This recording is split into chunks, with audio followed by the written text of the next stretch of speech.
Welcome back to Opinion Journal. I'm Mary Kissel.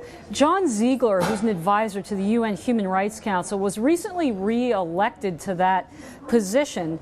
For years, this guy denied he was awarded a Gadhafi prize. Then last week, we got this statement, and I quote, "On this specific point, the Gadhafi prize, as to whether or not I received it, and immediately returned it within 48 hours. UN High Commissioner for Human Rights, Sergio de Mello, came into my office saying, 'You must return the prize immediately,' which I did." UN Watch Executive Director Hillel Neuer joins me now. Hillel, what is the significance of this complete switcheroo?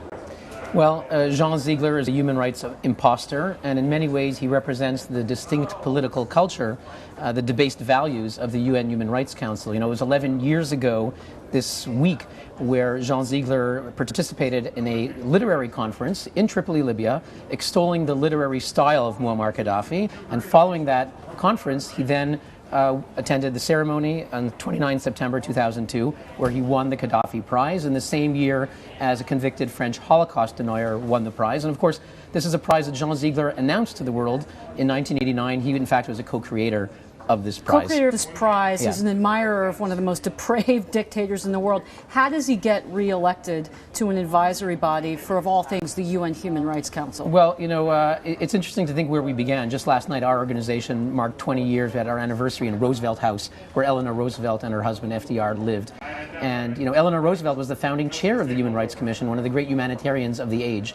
And if we look at what's happened from Eleanor Roosevelt to Muammar Gaddafi, Gaddafi was elected chair of the Human Rights Council, his regime, in 2003. And 10 years later, the ghost of Gaddafi still hovers over the council. The reality of the council is that of 47 states, a majority are third world regimes. And Jean Ziegler embodies this holy alliance between the radical left. He's an anti-capitalist, anti-American, anti-globalization.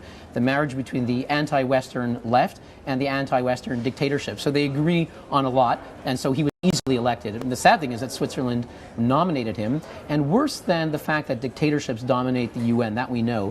But the fact is that outside the UN, there are radical left human rights groups that bring him to their podium. Amnesty International has him on their podium. It's a shame because it really denigrates what could be good work out of the UN Human Rights Council. Less than 30 seconds left. I've got a tweet from UN ambassador, our ambassador, Samantha Power, where she says Ziegler should not be effectively, he's unfit for continued service. Right. Did the U.S. do anything else other than tweet to stop this guy getting reelected? Less than 30 seconds. Yes, they did. There was a procedural issue. There actually were term limits, and the Swiss ignored them. The U.S. pushed on that issue, and they made a statement that the council was violating their term limits, so they did stuff. I think they could have done more, but they did stuff, and I appreciate it. Yeah, well, kudos to Samantha Power, and shame on the UN.